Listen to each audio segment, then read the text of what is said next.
মাঝে মধ্যে, not regular, আমাদের রুমে এরকম ছোটোখাটো খাই পার্টি হয়।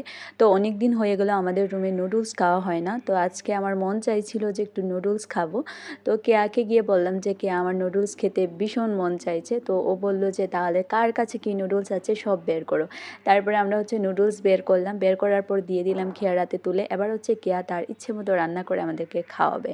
তো হচ্ছে কেয়া হচ্ছে এইখানে হচ্ছে নুডলসটাকে বয়েল করতে বসিয়ে দিল। তো এইখানে হচ্ছে কেয়ার নুডলসটা বয়েল হতে থাক। আর আপনাদেরকে বলি, এরকম রুমমেট থাকলে আপনাদের বলুন আর কিছু চাই? না, অবশ্যই না। যখন যেটা খেতে মন চাইবে জাস্ট ওকে বলে দিবি, ও জাস্ট রান্না করে দিবি, আর হচ্ছে আমরা টুকটুক করে বসে খেয়ে নিব। তো আমার তো ভীষণ মজা লাগছিল, কারণ অনেক দিন হচ্ছে এরকম ঝাল ঝাল নুডলস খাওয়া হয় না। তো আজকে ফাইনালি হচ্ছে খাওয়া হবে। আর বাইরের নুডলস তো একদমই মজা না, মানে মানে কীরকম একটা মিঠে মিঠে পাস্তা দিয়ে রাখে। তো এইদিকে হচ্ছে নুডলস হচ্ছে বয়েল হচ্ছে, আর এইদিকে হচ্ছে কেয়া হচ্ছে পেঁয়াজ কুচি, এগুলা পেঁয়াজ টিয়াজ কুচি করে নিচ্ছে। আর হচ্ছে আমি হচ্ছে বসে বসে দেখছিলাম। তো এইখানে দেখুন পেঁয়াজ কুচি করতে করতে হচ্ছে আমাদের নুডলসও বয়েল হয়ে গেছে। আর নুডলসটার পানিটা কোথায় ঝরালো সেটা মানে দেখলেন আপনারা? মানে এরকম একটা অভিনব পদ্ধতি, মানে এটা কার মাথা থেকে আসলো? মানে এটা কার মাথা থেকে আসতে পারে? আমি তো কল্পনাও করতে পারি না। আমি তো দৌড় দিয়ে বেসিনে চলে যেতাম। যাই হোক, ও এখানে সুন্দর করে বালতিটাকে ইউজ করেছে এবং এই ঝুড়িটাকেও ইউজ করে নিল। এখন হচ্ছে আমাদের মানে হচ্ছে নুডলসটা বয়েল হয়ে গেছে। এবার হচ্ছে জাস্ট এটাকে ভাজার পালা। এখন আমি হচ্ছে অকর্মার ঢেকি, তো আমি পানি ঢেলে দিচ্ছি। যাই হোক, পানিটা সুন্দর ঠিকঠাক মতো ঢেলে দিয়েছি। তো আমাদের হচ্ছে এবার হচ্ছে মানে ধোয়া হয়ে গেছে। এখন হচ্ছে এইটাকে হচ্ছে রান্না করা হবে। যাই হোক, মানে এ কি ঝাড়া-ফাড়া করছে, যাই হোক ঝাড়া-টাড়া দিয়ে পানিটা একদম ঝেড়ে নেওয়া হোক। তারপরে দেখুন, এই যে নুডলসের পানিটা যেখানে থাকলো, মানে এটা তো খুবই পুষ্টিযুক্ত পানি, তাই না? এটাকে কি করা যায় বলুন তো? মানে এটা কি খাওয়া যায়? মানে এটা কি খাওয়া যাবে? যাই হোক, আর আমাদের রান্নাবান্নায় তো শুকনা মরিচ মানে নেসেসারি, মানে শুকনা মরিচ থাকবেই। তো আমরা হচ্ছে ১ম এ শুকনা মরিচগুলা ভেজে নিচ্ছি, আর এদিকে হচ্ছে টমেটো কেটেছে কেন? যাই হোক, টমেটো দিলে যদি আবার মিষ্টি হয়ে যায়, তাই আমি টমেটোকে অ্যাভয়েড করছি।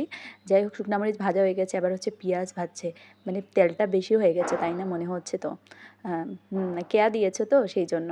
তো পেঁয়াজ ভাজার পর দিয়ে দিয়েছে হচ্ছে ডিম। তো আমি ১ম এ ভেবেছিলাম ডিম পোচ বানাচ্ছে, না তারপর দেখছি না ঠিক আছে, ডিমটাকে ভেঙে নিয়েছে। তো এবার হচ্ছে ডিমটাকে ভেঙে সে তার পদ্ধতিতে আমাদেরকে আ নুডলস বানিয়ে খাওয়াবে। তো এই দেখুন, মানে নুডলসটা ভাজা হয়ে গেছে, মানে দেখতে দেখতে ভাজা হয়ে গেছে। বিশ্বাস করুন, আমি তো এখানে বসে আছি, আমার তো খেতে মন চাইছে, মানে কখন হবে আর কখন আমি খাবো, মানে আমি ওয়েট করতে পারি না, মানে রান্না জাস্ট বসাবে আর হয়ে যাবে, এরকম একটা ব্যাপার। তো এখন দিয়ে দিল হচ্ছে কেয়া মশলা। তো এখন প্রায় হয়ে যাচ্ছে, কিন্তু আমার মনে হচ্ছে মরিচটা হয়নি এখনও, মরিচটা মনে হয় এখনও দেয়নি। শুকনা মরিচ গুঁড়ো করে রেখেছে, সেটা দিবে। তারপরে না হচ্ছে মেন কালার আসবে নুডলসের। তো আপনারা কারা কারা এরকম মানে স্পাইসি নুডলস খেতে পছন্দ করেন, অবশ্যই আমাকে জানাবেন। কিন্তু কেয়া যেহেতু রান্না করেছে, তেলের পরিমাণটা খুবই কম দিয়েছে। তো এইটা হচ্ছে এতটাও হচ্ছে ক্ষতিকর না, এটা খাওয়ার জন্য খুবই ভালো।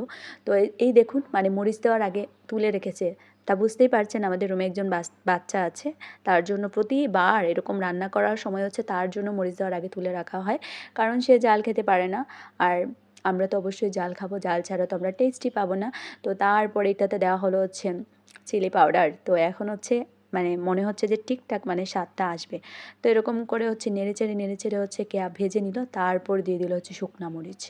মানে মরিচ আর মরিচ, মানে এটা কি, মানে এটা নুডলস নাকি? এটাকে বলা হয় আসলে চিলি নুডলস, মানে চিলি নুডলস এটার হচ্ছে রেসিপি নাম। কারণ এটার রেসিপি যদি চিলি নুডলস না হয় তাহলে তো হবে না। মানে এটার উপরে চিলি, ভিতরে চিলি, মানে সব জায়গায় চিলি আর চিলি।